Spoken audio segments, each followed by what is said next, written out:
Elena Marsh woke to the sound of thunder rolling across the hills, but it was not the storm that pulled her out of bed. It was a shape in her garden, dark and still, lying among the crushed stems of her roses. For a moment, she thought it was a fallen branch. Then it moved. She grabbed the old kitchen torch from the counter and stepped onto the porch in her bare feet, her heart pounding harder with every second. The morning air was cold and wet, and the sky above the valley was turning from black to gray. She walked slowly toward the shape, gripping the torch like a weapon, ready to run if she had to. It was a man. He lay face down in the dirt, one arm bent beneath him, his shirt torn at the shoulder and stained with something dark that might have been mud or might have been blood. Elena stopped a few steps away and called out, her voice shaking. "Hey, can you hear me?" There was no answer. She stepped closer and nudged his shoulder with her foot, ready to jump back. He groaned, a low, painful sound, and rolled slightly onto his side. His face was pale, his lips cracked, and there was a cut above his eyebrow that had already begun to swell. He did not look like a man who had simply fallen asleep outside. He looked like a man who had been running from something. Elena's first instinct was to call the police. Her phone was on the kitchen counter, and she turned to go back for it, but the man's hand shot out and caught her ankle. She gasped and nearly fell. "Please," he whispered, his voice hoarse and broken. "Not the police. Not yet." She pulled her foot free and stared down at him, torn between fear and something else, something that made her hesitate instead of running. His eyes were open now, dark and exhausted, and there was a plea in them that felt more human than dangerous. "You're bleeding," she said. "You need help." "I know," he said, "but not from them. Please." Thunder cracked again, closer this time, and the first fat drops of rain began to fall. Elena looked at the man on the ground, then at the sky, then back at the man.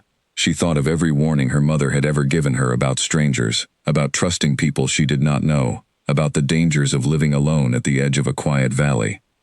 But she also thought about what kind of person she would be if she left an injured man to lie in the mud during a storm. "Can you stand?" she asked. He tried. He got one knee under himself, then the other, and Elena stepped forward without thinking and put his arm over her shoulder. He was heavier than he looked, and his breathing was ragged, but together they staggered toward the house as the rain began to fall harder, soaking them both before they reached the door. Inside, she guided him to the old couch by the fireplace and lowered him down carefully. He sank into the cushions with a sound that was half relief and half pain. Elena stood back, breathing hard, and studied him properly for the first time in the dim morning light coming through the windows. His clothes were expensive, or had been. The shirt was fine cotton, now torn and dirty. His trousers were tailored, the kind she had seen in magazines, not the kind farmers or hikers wore around here. On his wrist was a watch that looked like it cost more than her entire truck. None of it matched his story, if he even had one yet, and none of it matched the fact that he had been lying unconscious in her garden with no bag, no phone, and no shoes. "Who are you?" she asked, "and how did you end up in my roses?" He closed his eyes for a moment, as if gathering strength, then opened them again. "My name is Daniel," he said. "That's all I can tell you right now." "That's not an answer." "I know," he said. "I'm sorry. I just need somewhere quiet for a few hours. Then I'll go, and you'll never see me again." Elena crossed her arms. Outside, the storm was growing worse, rain hammering against the windows, wind bending the old oak tree at the edge of her land. She thought about how far it was to the nearest neighbor, how the phone signal in this part of the valley was unreliable even on a good day, and how the road into town flooded easily when the rain came hard. "You're hurt," she said. "Let me at least clean that cut." He nodded slowly, and she went to fetch the first aid kit from the bathroom cabinet, her mind racing the whole time. When she came back, he had not moved, but his eyes followed her across the room with a kind of quiet watchfulness that made her uneasy. It was not the watchfulness of a man who was afraid. It was the watchfulness of a man who was used to being in control and hated that he wasn't. She knelt beside the couch and began to clean the cut above his eyebrow, her hands surprisingly steady despite the pounding of her heart. Up close, she could see other marks on him too. Faint bruises along his jaw, a scrape on his knuckles that looked fresh, like he had hit something, or someone, hard. "This wasn't an accident," she said quietly. "Was it?" Daniel's jaw tightened. No, he admitted. It wasn't. Are you in danger? He hesitated, and that hesitation told her more than any answer could have. I don't know yet, he said finally. I hope not, but I can't be sure. Elena sat back on her heels, the wet cloth still in her hand, and looked at him properly. There was something in his face that did not match his torn clothes and his bruises, something calm underneath the exhaustion, like a man who had faced worse than this before and survived it. It should have frightened her more. Instead, it made her curious. If you're in danger, she said slowly, then so am I, having you here. I know, he said, and I'm sorry for that too. If you want me to leave, I will. Right now, storm or not. He shifted, as if to sit up, and winced, his hand pressing against his ribs. Elena reached out without thinking, and stopped him. Don't be stupid, she said. You can barely stand. He looked at her for a long moment, something unreadable in his expression, and then he lay back against the cushions and let out a slow breath. Thank you, he said quietly. Elena finished cleaning the cut and taped a small bandage over it, then sat back and studied him again. Outside, thunder rolled across the valley, and rain streamed down the windows in sheets so thick she could barely see the barn at the edge of her property. The storm had cut them off from the world, at least for now, and she was suddenly very aware that she was alone in her house, with a stranger, who refused to explain himself. I should call someone, she said. A doctor at least. Please don't, Daniel said quickly. I mean it. If anyone finds out I'm here, it could be worse for both of us. Worse how? He shook his head. I can't explain it yet. I need to think. I need to figure out what happened, and who did this, before I bring anyone else into it. Especially you. Elena studied his face, searching for any sign that he was lying, but all she saw was tiredness and a kind of quiet fear that he seemed to be trying hard to hide. She thought about the neighbors 2 miles down the road, about the old sheriff in town who took 20 minutes to answer his phone on a good day, about the fact that whoever had hurt this man might still be out there somewhere, searching. Fine, she said finally. You can stay until the storm passes, but I want answers, Daniel. Real ones. You'll have them, he said. I promise. She did not entirely believe him, but she nodded anyway, and rose to make coffee, her hands still trembling slightly from the shock of the morning. As she moved around the kitchen, she kept glancing back at the man on her couch, at his expensive watch and his torn shirt, and the bruises that told a story he refused to share. Whatever had happened to him, it had happened somewhere close. He had not walked far in his condition, not with those injuries, not without shoes, which meant that whatever chased him here might not be far behind. She poured 2 cups of coffee and carried them back to the living room, and as she handed him one, their fingers brushed for a moment, and she noticed his hand was shaking, just slightly, just enough for her to see. Drink this, she said. It'll help. He took the cup with both hands, as if he needed the warmth of it, and drank slowly, his eyes closing for a moment. When he opened them again, he looked at her with something that might have been gratitude, or might have been guilt. You didn't have to help me, he said. No, Elena agreed, I didn't. Then why did you? She thought about it for a moment, watching the rain streak down the window behind him, watching the gray light of morning slowly fill the room. Because you looked like a man who needed help, she said, and because leaving you there felt wrong. Daniel was quiet for a long moment, staring into his coffee cup. I won't forget this, he said finally. Whatever happens next, I want you to know that. Something in the way he said it made Elena's stomach tighten with unease. It sounded less like gratitude and more like a warning, as if he already knew that what came next would not be simple, and that her life had just been pulled into something far bigger than a storm and a stranger in her garden. Outside, the thunder rolled again, and somewhere far off, almost lost beneath the sound of the rain, Elena thought she heard the low growl of an engine on the road that led toward her house. She turned toward the window, and beside her, she felt Daniel go very still. What is it? She asked. He did not answer right away.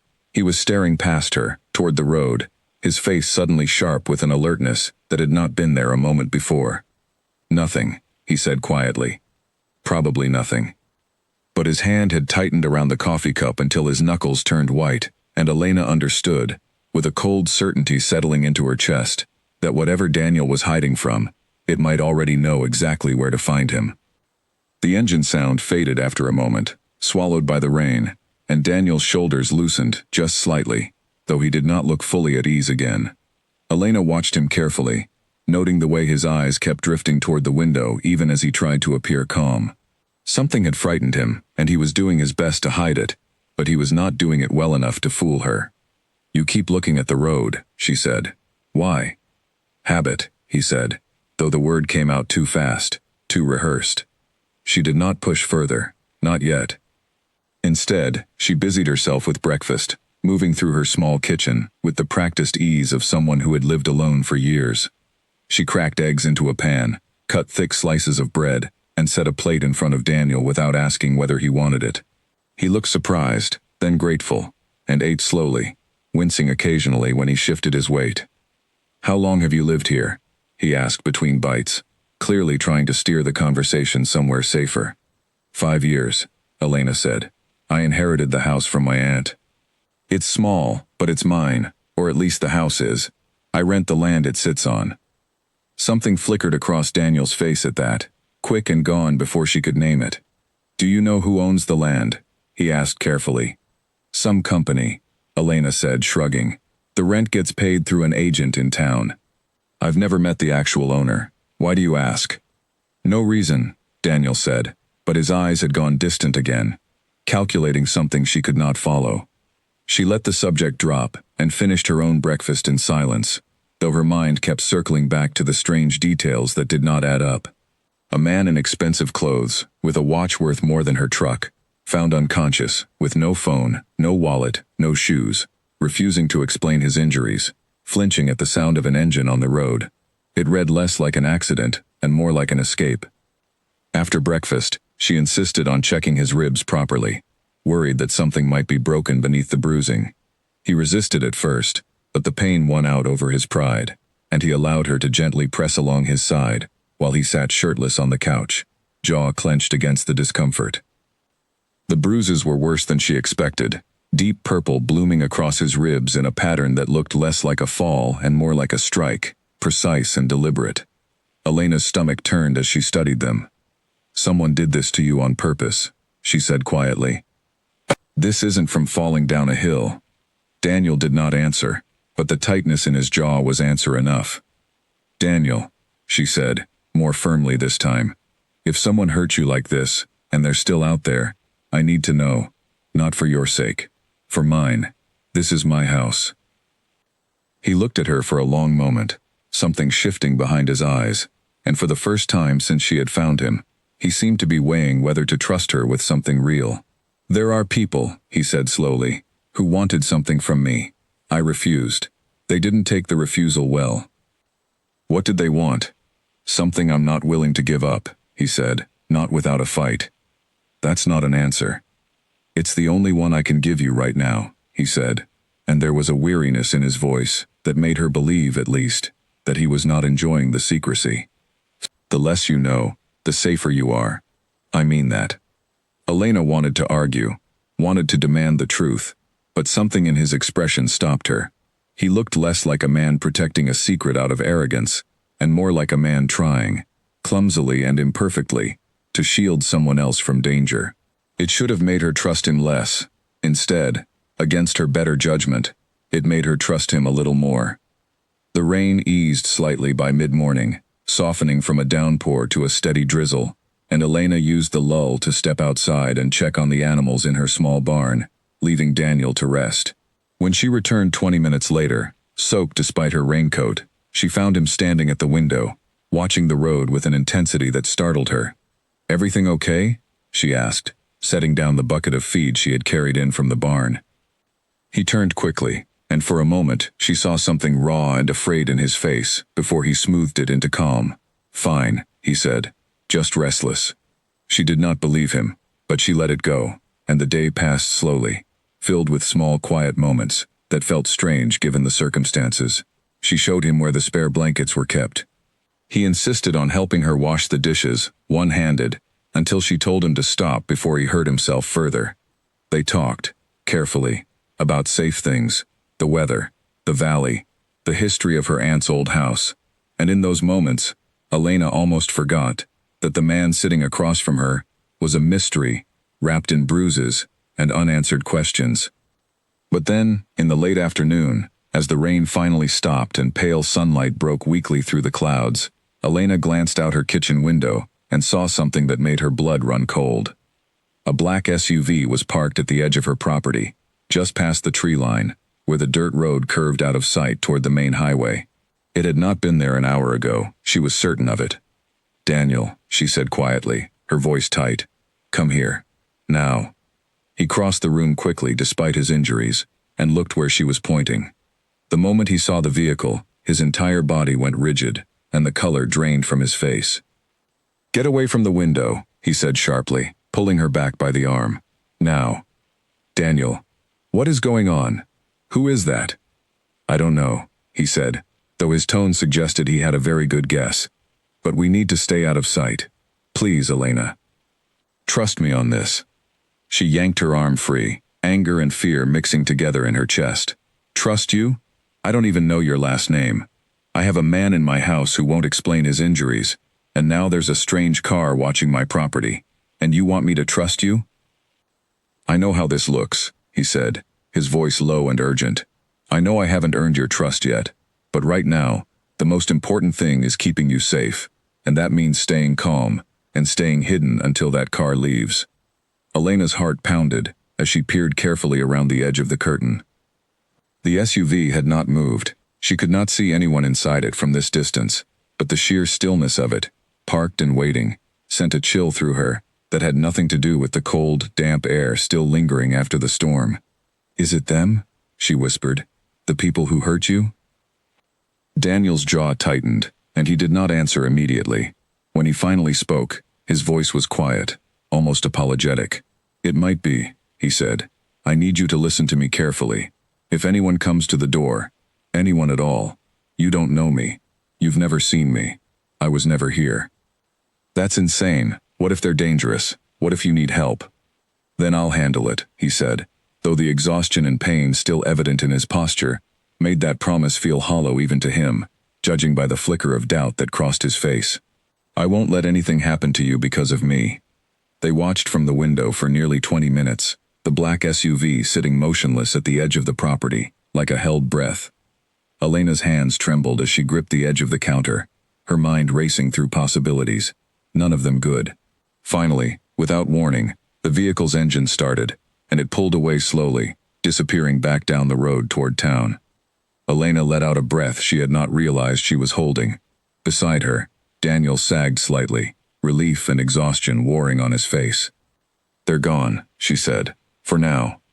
"For now," he agreed quietly. She turned to face him fully, her fear giving way to something harder, more determined. "I want the truth, Daniel. All of it. Not tomorrow, not when you feel like it. Now." He studied her for a long moment, and something in his expression seemed to finally settle, as if he had made a decision he had been avoiding all day. "All right," he said quietly. "Sit down. This is going to take a while."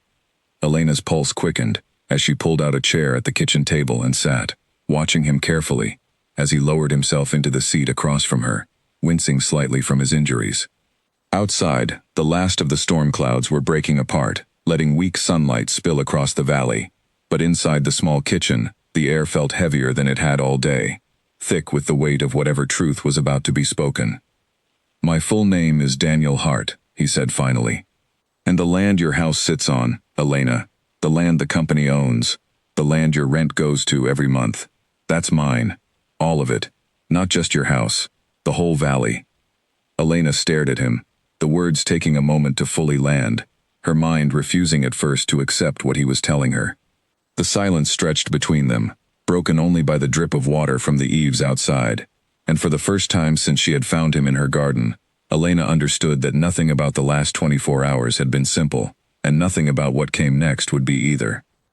For a long moment, Elena could not find any words at all. She simply stared at the man sitting across her kitchen table, this stranger with torn clothes and bruised ribs, who had just told her, calmly and without any trace of a joke, that he owned every acre of land in the valley, including the small patch of earth beneath her own home.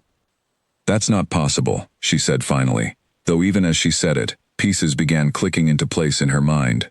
The expensive watch, the tailored clothes, even torn and dirty, the way he had asked, so carefully, whether she knew who owned the land, the way he had gone still when she mentioned the rent agent in town.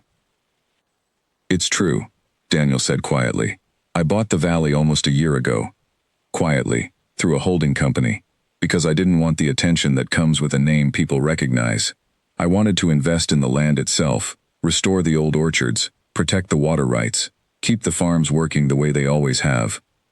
I didn't want to become a landlord people resented.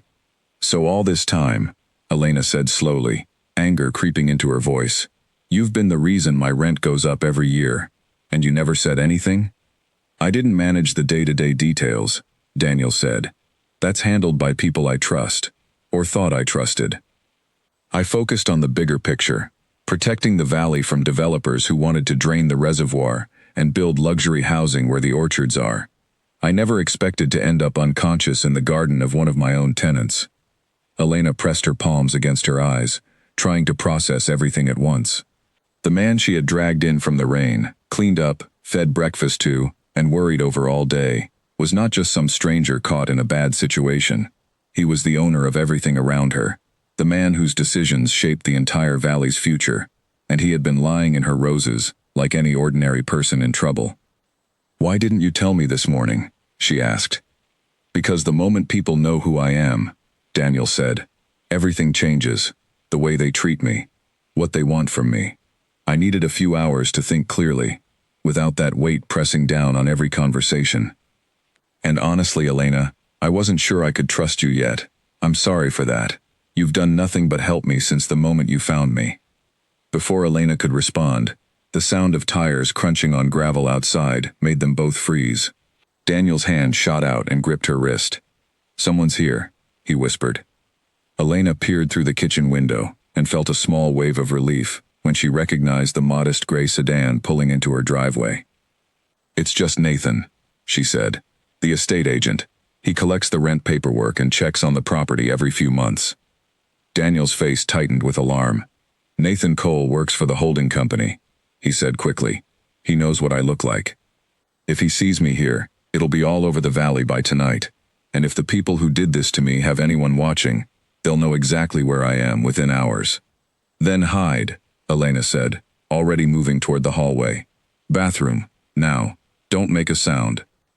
Daniel moved as quickly as his injured ribs allowed, disappearing down the hall just as a knock sounded at the front door. Elena took a steadying breath, smoothed her damp hair back from her face, and opened the door with what she hoped looked like an ordinary, unremarkable expression. Nathan Cole stood on her porch holding a leather folder, a middle-aged man with tired eyes and the permanently harried look of someone who managed too many properties for too little pay. "Morning, Elena. Sorry to bother you after the storm. Just doing the quarterly walkthrough. Everything holding up all right out here?" "Everything's fine," Elena said, forcing a casual tone. "Roof leaked a little in the back corner, but nothing serious." "I'll note it down," Nathan said, scribbling on a form attached to his folder. He glanced past her into the house, and Elena's heart lurched, but his eyes moved on without lingering. "Actually, while I'm here, has anyone strange come through this way? We got a call this morning about a security matter up at the main estate. Probably nothing, but the new owner's people are being cautious." "The new owner," Elena repeated carefully. "I've never actually met him. What's he like?" Nathan snorted softly, glancing around as if checking for eavesdroppers, though there was no one else in sight. "Nobody's met him, far as I know. Keeps himself hidden behind lawyers and management companies. Some folks in town say he's some kind of recluse. Others say he's ex-military, paranoid about security. All I know is his people pay well and expect discretion, and lately there's been a lot of tension. Something about a rival buyer trying to force him out of the water rights. Big money involved. Ugly business from what I hear." Elena's mind raced, connecting Nathan's words to everything Daniel had just told her, the pieces settling into a shape far more dangerous than she had first imagined. "Sounds complicated," she managed to say. "More than complicated," Nathan said, lowering his voice slightly. "Word is, someone tried to intimidate him a few days ago, Might be why security's crawling all over the valley since yesterday. Anyway, don't worry yourself over it. Not your business, and not mine either, thankfully. Just sign here for the quarterly inspection, and I'll be on my way." Elena signed the form with a hand that was not quite steady, and Nathan tucked his folder under his arm, glancing once more toward the house before heading back to his car. She stood on the porch and watched him drive away, her thoughts spinning, until the sound of his engine faded completely down the road. When she stepped back inside and made her way to the bathroom, she found Daniel sitting on the closed lid of the toilet, his face pale, listening intently to every word that had drifted through the thin walls. "You heard all that," she said. "Every word," he confirmed grimly. "Nathan doesn't know it's me, thankfully. But if security is already crawling through the valley looking for me, then whoever attacked me knows I survived, and they're searching hard." Elena leaned against the doorframe, arms crossed, studying him carefully. "Tell me exactly what happened to you. Everything. No more half answers." Daniel rubbed a hand across his face, wincing when his fingers brushed the bandage near his eyebrow. "There's a group of investors, led by a man named Victor Lang, who've been trying to buy out water rights across 3 counties for the better part of 2 years. My valley sits on the largest untapped reservoir in the region. Lang wanted it badly, offered an enormous sum, and when I refused, the offers turned into threats. 2 nights ago, his people intercepted my car on the private road near the eastern ridge. I don't remember much after that. I woke up somewhere in the hills, and I walked, or crawled, most of the night, trying to reach anywhere safe. I didn't even realize I'd made it to your garden until I woke up here, in your house." Elena listened, her anger at his earlier deception, slowly giving way to something closer to fear. Not just for him, but for herself, standing at the center of a conflict that clearly involved far more money and far more danger than she had ever imagined touching her quiet life. "So Victor Lang's people are the ones in that black SUV," she said. "Probably," Daniel said. "Or someone working for him. If he believes I'm dead, or too injured to fight back, he might move quickly to force through his takeover, while my company is distracted searching for me. If he learns I'm alive and hiding here, in your house, then you become a problem for him too." "That's comforting," Elena said dryly, though her voice trembled slightly. "I'm sorry," Daniel said again, and this time the apology sounded heavier, more genuine, weighted down by real guilt. "I never meant to bring this into your home. The moment I'm strong enough, I'll leave, and I'll make sure no one ever connects you to any of this." Elena studied him for a long moment, weighing everything he had told her against the quiet certainty in his eyes, the way he seemed more concerned for her safety than his own, despite everything he had already lost. "And if I don't want you to leave yet?" she asked slowly. "If leaving means walking straight back into danger, with no plan and half your strength gone." Daniel looked up at her, surprise flickering across his tired face. "Elena, you don't have to do this. This isn't your fight." "It became my fight the moment that car parked outside my house," she said firmly. "Besides, if Victor Lang's people are searching the valley, running out there alone, in your condition, is practically inviting them to finish what they started. You need a plan, Daniel, not desperation." He stared at her for a long moment, something shifting behind his exhausted eyes, respect mixing with reluctant gratitude. "You're right," he admitted quietly. "I need a plan, and I think, for the first time since I woke up in your garden, I might actually have the beginning of one." Outside, the afternoon light was fading fast behind gathering clouds, promising another storm before nightfall, and somewhere beyond the tree line, hidden among the hills that Daniel Hart legally owned but could no longer safely walk, the people who had tried to end his life were still searching, patient and determined, for any sign that he had survived. Night fell quickly over the valley, the promised storm arriving in fits and bursts, thunder growling somewhere far off in the hills. Elena drew the curtains tight and lit 2 candles on the kitchen table, wary of turning on too many lights that might draw attention from the road.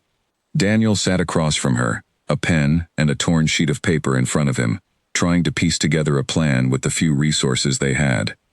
"I need to reach my assistant," he said finally. "Her name is Sophie Bennett.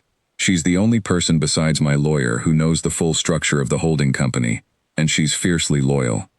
If anyone can help me quietly, without alerting Lang's people, it's her." "You don't have a phone," Elena reminded him. and mine barely gets signal out here even on a good day. There's a landline at the old grain store in town, Daniel said. If we can get there without being seen, I can call her from a number no one would think to trace back to me. Elena hesitated, glancing toward the window, where rain streaked steadily down the glass. That's nearly 3 miles, Daniel. In the dark, in this weather, with you barely able to stand straight. I know it's not ideal, he admitted, but every hour we wait is an hour Victor Lang uses to consolidate his position. If he moves fast enough, he could force a vote among my board members, based on nothing but rumors that I'm dead or incapacitated. I can't let that happen. Elena studied him, weighing the risk against the urgency in his voice, and finally sighed, standing to fetch her raincoat from the hook by the door. Fine, she said, but we're taking my truck, not walking 3 miles through the mud like a couple of fools. Daniel looked startled, then something close to a smile tugged at the corner of his mouth despite the tension in the room. Thank you, he said quietly. I mean it. They left through the back door, moving carefully across the dark yard toward the small barn, where Elena kept her old pickup truck.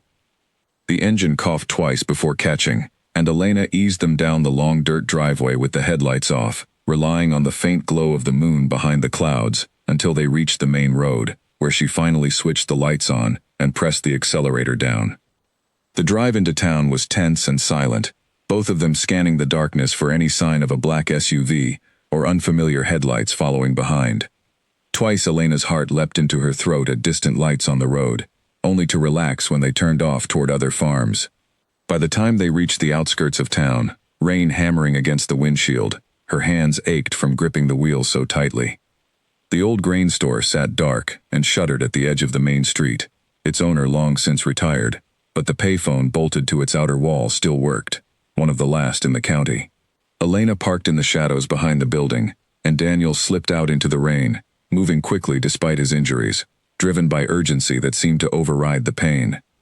Elena watched from the truck as he fed coins into the phone and dialed a number from memory, his shoulders tense, his free hand braced against the wall.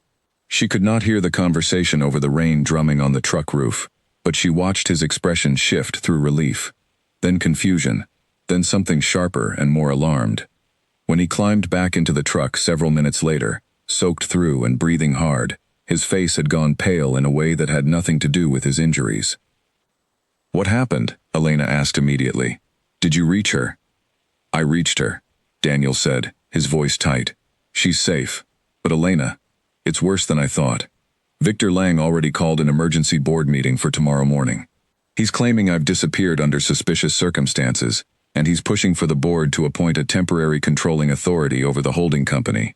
If that vote goes through, he gains enough influence to override my refusal on the water rights, even without officially owning anything. Can he actually do that? Not legally, not without my signature or proof of incapacity, Daniel said. But if enough board members panic, or if some of them are already working with him, which Sophie suspects at least 2 might be, they could push it through anyway, and dare me to fight it in court, which takes months I don't have. Elena started the engine, pulling back onto the dark road toward home, her mind racing through the implications. So you need to show up, she said. Alive, in person, before that vote happens. That's the only way to stop it cleanly, Daniel agreed. But showing up means leaving hiding, means being visible again, means giving Lang's people every opportunity to finish what they started, before I even reach the meeting. Then we don't give them the opportunity, Elena said, surprising even herself with the determination in her voice. We get you there safely, quietly, before anyone expects it. Daniel glanced at her, something like disbelief mixed with gratitude in his expression. You keep saying we, Elena. This is dangerous. Real danger. Not the kind you walk away from with a scraped knee. I know exactly what kind of danger it is, she said firmly, eyes fixed on the dark road ahead. But you can barely drive with those ribs. You have no phone, no car, and no one else who knows where you are right now except me. Like it or not, Daniel, you need help, and I'm not walking away now. He was quiet for a long moment, watching the rain streak past the window, before he spoke again, his voice softer than before. Nobody stood by me like this in a long time, he admitted. Most people who get close to me want something, money, influence, A favor. You don't even seem to want the truth badly enough to risk yourself for it, and yet here you are. Maybe I just don't like watching people get pushed around, Elena said simply. Especially not in my own valley.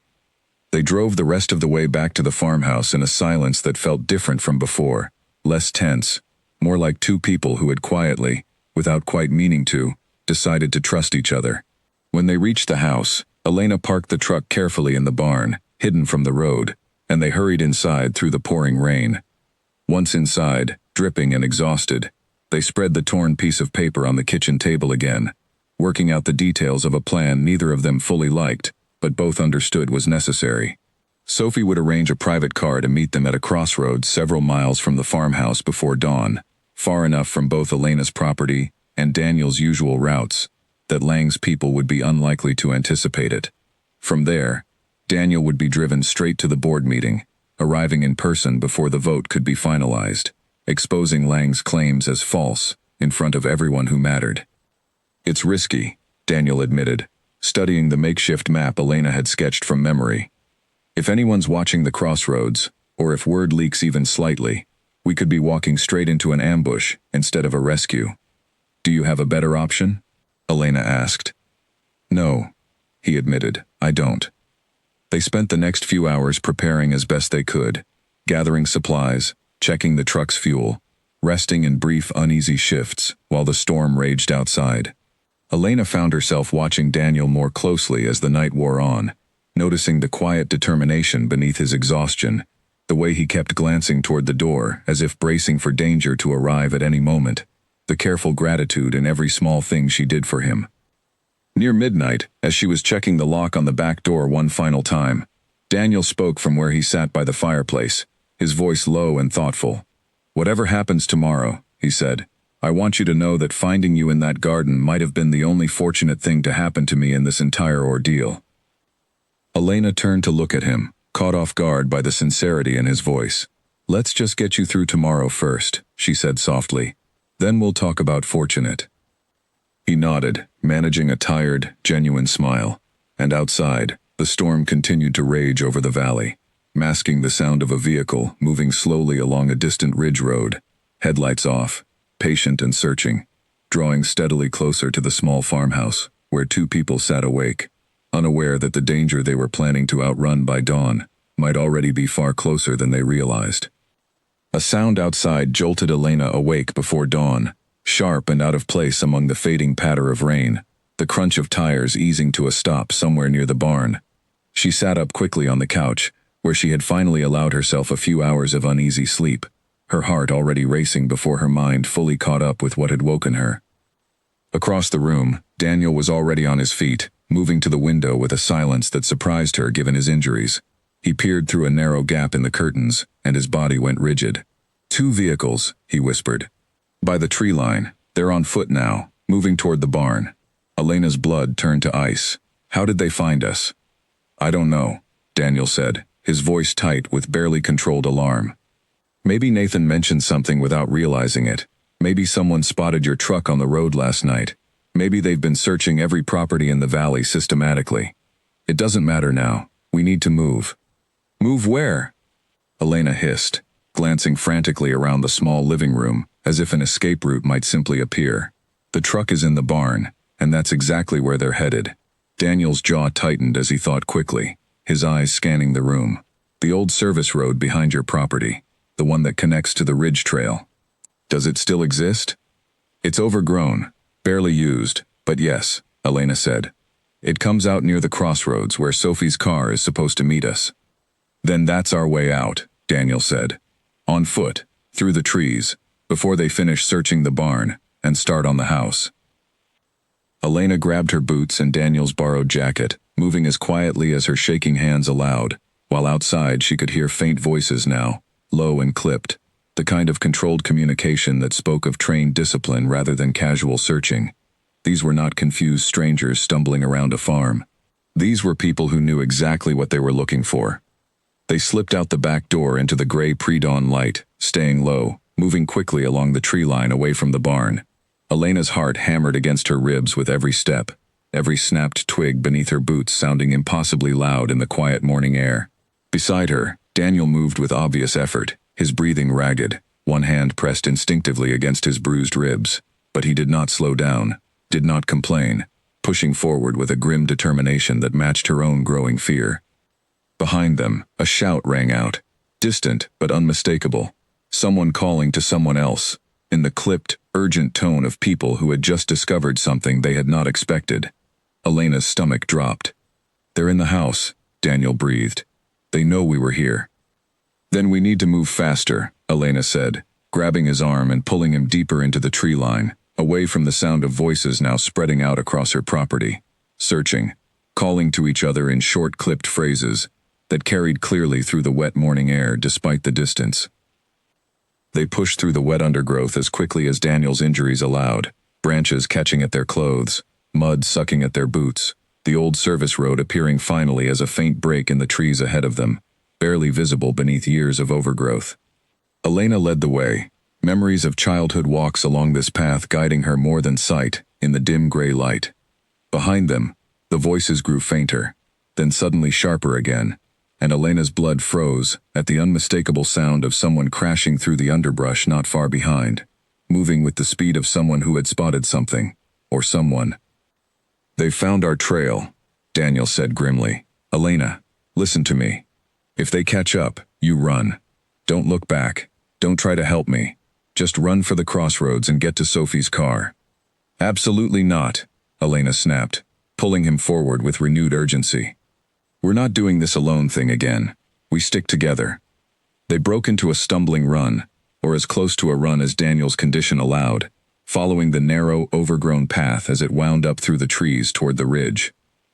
Elena's lungs burned, her legs ached, and still the sound of pursuit grew closer behind them, footsteps crashing through wet brush, a voice calling out something sharp and commanding that made her blood run cold.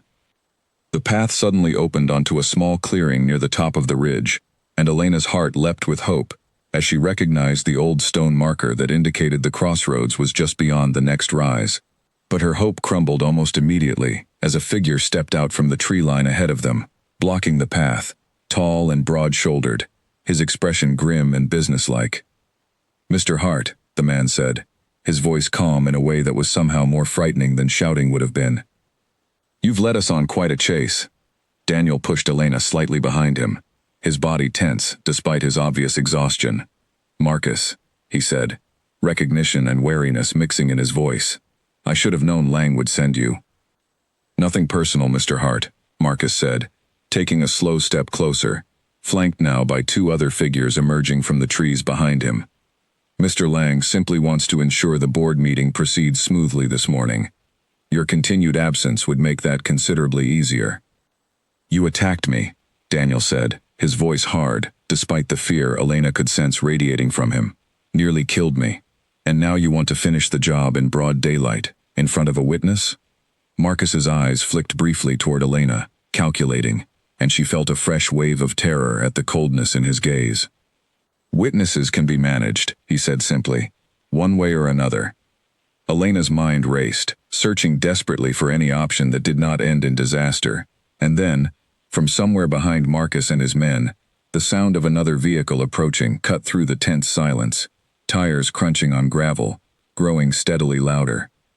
Marcus's head turned sharply toward the sound, and in that split second of distraction, Daniel moved, grabbing Elena's hand and pulling her sideways off the path, crashing through the trees toward the sound of the approaching vehicle, instead of away from it, gambling everything on the hope that whoever was arriving might be help rather than more danger.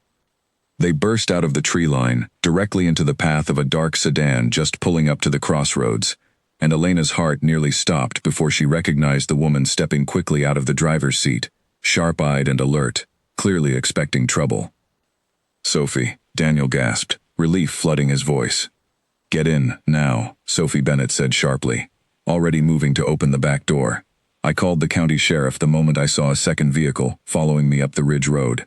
They should be right behind me." Behind them, Marcus and his men had emerged from the tree line, but they slowed their approach at the sight of the car, clearly recalculating their options in the open, exposed crossroads. Daniel practically shoved Elena into the back seat before climbing in beside her, and Sophie was already accelerating away before the door had fully closed, gravel spraying beneath the tires as they sped down the winding road away from the ridge. Elena twisted in her seat, watching through the rear window as Marcus and his men stood motionless at the crossroads, shrinking rapidly into the distance, until a bend in the road finally hid them from sight completely. "Are you both all right?" Sophie asked, glancing back with obvious concern, her hands steady on the wheel despite the tension clearly written across her face. "We're alive," Daniel said, sagging back against the seat with a mixture of relief and exhaustion. "Barely." "Thank you, Sophie. I mean that." "Thank her," Sophie said, nodding toward Elena in the rearview mirror. "From what you told me on the phone last night, none of us would be having this conversation if she hadn't found you in that garden." Elena felt heat rise in her cheeks despite the lingering terror still coursing through her veins, and beside her, Daniel reached over and took her hand, his grip firm and warm despite everything they had just survived. "We're not done yet," he said quietly. "The board meeting is in less than 2 hours, and Lang won't give up just because we escaped once, but we have a chance now, a real one, and that's more than we had an hour ago." Elena squeezed his hand back, still catching her breath, watching the valley unfold outside the car window as they sped toward town, toward whatever confrontation awaited them, and toward an uncertain future that, only 24 hours ago, she never could have imagined becoming her own. The county courthouse annex where Daniel's board convened stood at the edge of town, a plain brick building that gave no hint of the tense drama about to unfold within its walls.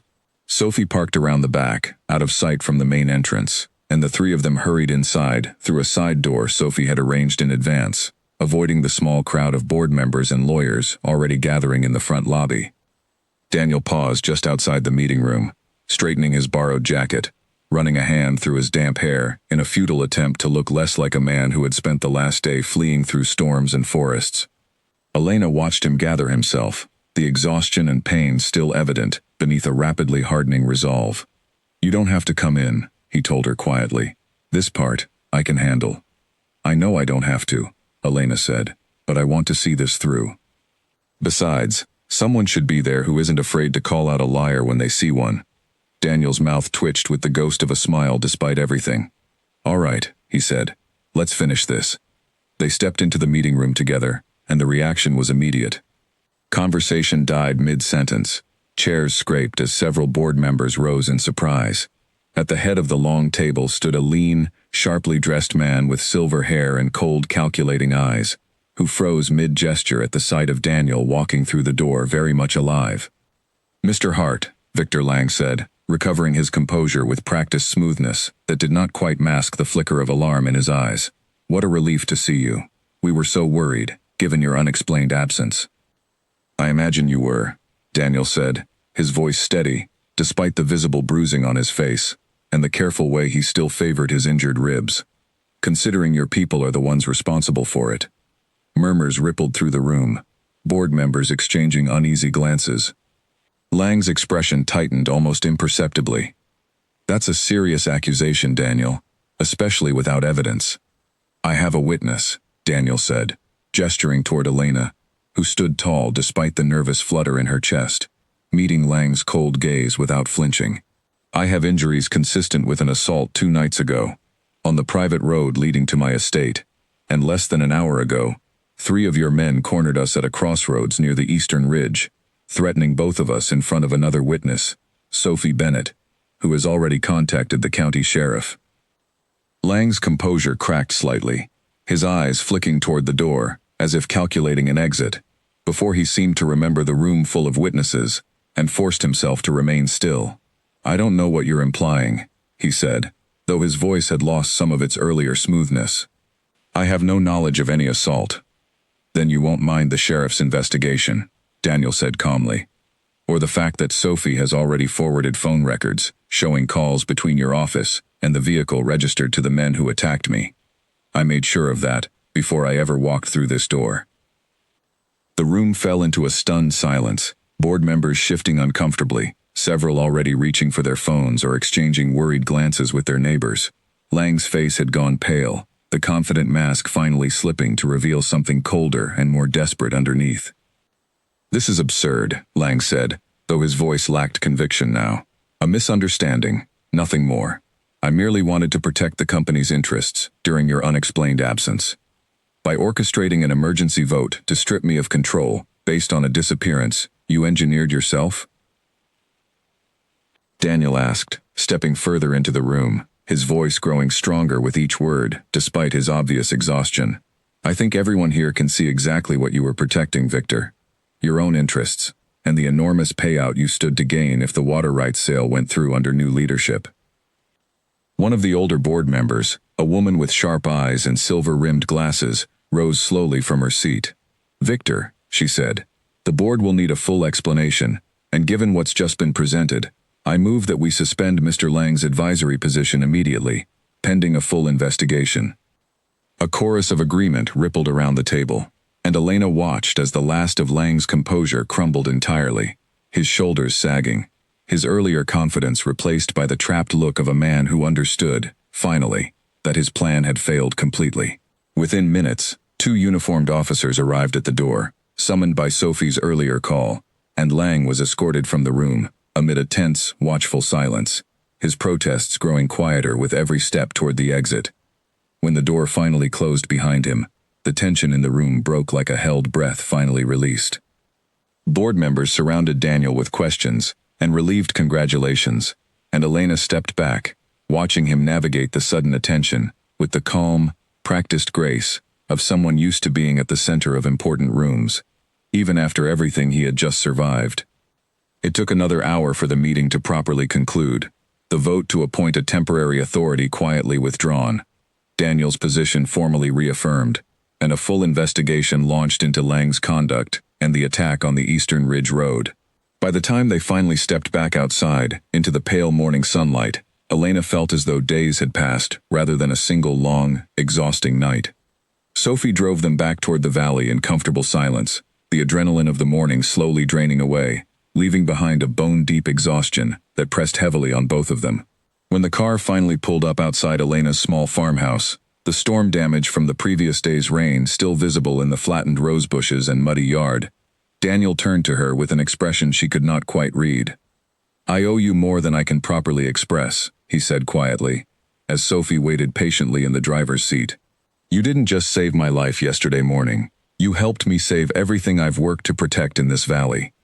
"You would have found a way," Elena said, though warmth spread through her chest at his words. "Eventually." "Maybe," Daniel said, "but I'm glad I didn't have to find out alone." They stood together in the muddy yard as Sophie's car idled nearby, the morning sun finally breaking fully through the clearing clouds, warming the damp earth and casting long golden light across the valley that stretched out below them, orchards and farms and winding roads all quietly belonging, as Elena now understood, to the man standing beside her. "What happens now?" she asked. "For you, I mean. For the valley." "Now I make sure Lang faces real consequences," Daniel said, "and I make sure the water rights stay protected, the orchards stay working, and none of the families who depend on this valley ever have to worry about someone like him again." He paused, studying her carefully. "And I'd like to spend some time getting to know the woman who found me in her garden and decided, against every sensible instinct, to help a complete stranger instead of turning him away." Elena felt her cheeks warm, despite the exhaustion still weighing on her. "I suppose I could be persuaded to make time," she said, a small smile tugging at her lips, despite everything they had just survived. Daniel smiled back, the first truly unguarded smile she had seen from him since the storm first brought him crashing into her world, and for a moment, standing together in the golden morning light with the whole valley spread out around them, the danger and exhaustion of the past day felt almost distant, replaced instead by something new and uncertain and, despite everything, quietly hopeful. Behind them, the sun continued rising steadily over the hills, chasing away the last shadows of the storm, and Elena Marsh, standing in the ruins of her flattened rose garden beside a man who owned the very ground beneath her feet, found herself smiling at the strange, impossible turn her life had taken, grateful, against every reasonable expectation, that she had chosen to open her door instead of closing it. 3 weeks later, a call from Sophie shattered the fragile calm that had finally settled over the valley. Elena was in the barn feeding the animals when Daniel came striding across the yard, his phone pressed to his ear. his face tight with a tension she had not seen since the morning of the board meeting. "Say that again," he said into the phone, and Elena set down the feed bucket immediately, sensing trouble before he even finished the call. "What is it?" she asked, the moment he lowered the phone. "Victor Lang made bail this morning," Daniel said grimly. "And according to Sophie, he's already been spotted near the county records office, digging through old land deeds. She thinks he's searching for some legal loophole to challenge the original sale of the valley, some technicality he can use to delay everything, while his lawyers fight the criminal charges." Elena felt a familiar knot of anxiety tighten in her stomach. Can he actually do that, after everything that happened? "Legally, it's a long shot," Daniel said. "But long shots are exactly the kind of thing a desperate man tries when he has nothing left to lose. I need to get down to the records office myself, make sure nothing gets altered or lost before the criminal case moves forward." "Then I'm coming with you," Elena said immediately, already reaching for her coat. Daniel opened his mouth as if to argue, then seemed to think better of it, a small, tired smile crossing his face instead. "I should know better than to try talking you out of things by now," he said. "You should," Elena agreed, grabbing her keys. "Let's go." The drive into town felt different from the desperate, rain-soaked journey 3 weeks earlier. Calmer, despite the underlying urgency. The valley outside the truck windows now bathed in warm afternoon sunlight instead of storm clouds.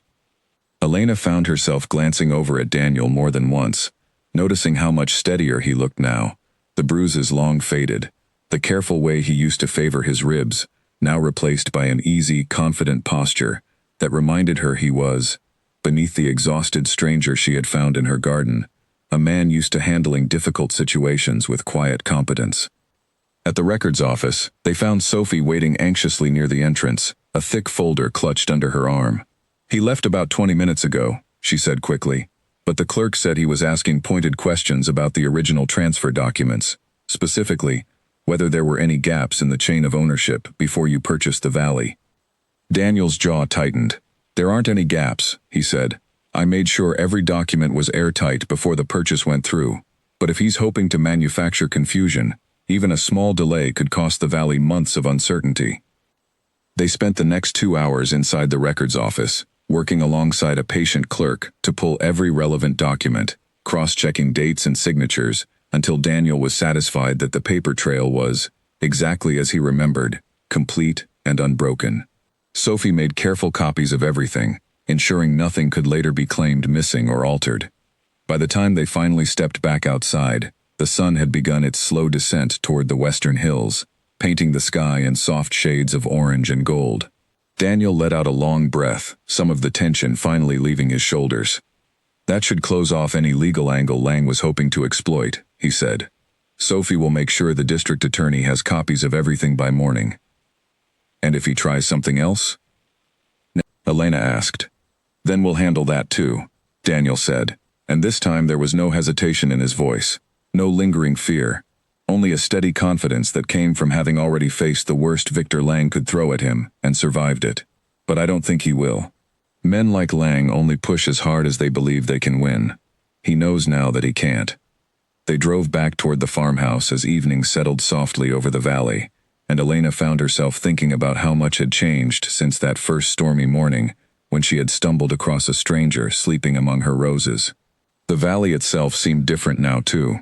Not because the land had changed, but because she finally understood the full weight of history and care that had gone into protecting it, understood why Daniel had fought so hard, risked so much, to keep it safe from men who saw it only as a resource to be exploited, rather than a home to be cherished.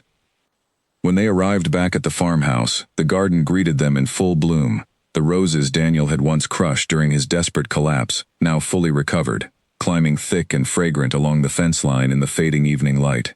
Daniel paused at the edge of the garden, studying the flowers with an expression of quiet reflection. "I owe these roses an apology," he said, a hint of humor returning to his voice for the first time since Sophie's call that morning. Elena laughed, the sound easing the last of the day's lingering tension.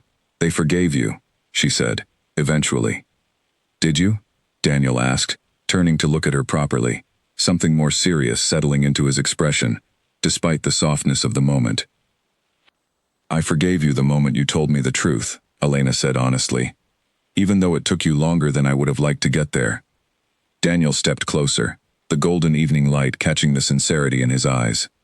I've spent most of my life keeping people at a careful distance, he admitted.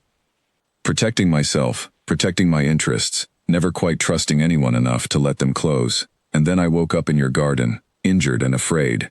And instead of turning me away or calling the authorities the moment it made sense to, you chose to help me. I don't think I've properly thanked you for that, not really. Not for everything it meant. You don't have to thank me, Elena said softly. I just did what felt right. I know, Daniel said. That's exactly what made it matter so much. The following months brought steady, quiet changes to the valley. Victor Lang's criminal case moving slowly but surely through the courts, his reputation and influence crumbling with each new revelation uncovered by investigators. Daniel used the renewed stability to invest even more deeply in the valley's future, restoring the old orchards to full production, ensuring the water rights remained protected for every farm that depended on them, and quietly working alongside the community he had once observed only from a careful, guarded distance. Elena watched him transform over those months. The guarded stranger she had found collapsed among her roses, slowly becoming someone more open, more present, more willing to let people, and especially her, close enough to matter.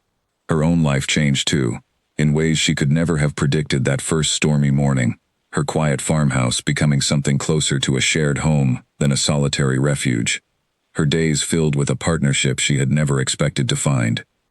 One evening in early autumn, as the valley's orchards ripened under a warm golden sunset, Daniel found her exactly where their story had begun, standing among the roses at the edge of her garden, tending carefully to the flowers that had somehow survived everything the past year had thrown at them. I've been thinking, he said, coming to stand beside her, about how strange it is that I ended up here, in this exact spot, on the worst night of my life, and somehow it became the beginning of the best thing that's ever happened to me. Elena looked up at him, warmth spreading through her chest, at the quiet sincerity in his voice. Strange how things work out, she agreed. Not entirely strange, Daniel said, reaching for her hand. I think some things find their way to exactly where they're meant to be, even if the path there looks nothing like what anyone would have expected. Elena squeezed his hand, looking out over the valley spread golden and peaceful below them, the orchards heavy with fruit, the water rights secured, the danger that had once threatened everything, now firmly resolved and behind them. Whatever came next for the two of them, she knew now, without any doubt, that she would face it exactly the way she had faced that first frightening morning, with open eyes, a steady heart, and no regret at all for choosing to help a stranger who had turned, against every reasonable expectation, into the truest partner she had ever known.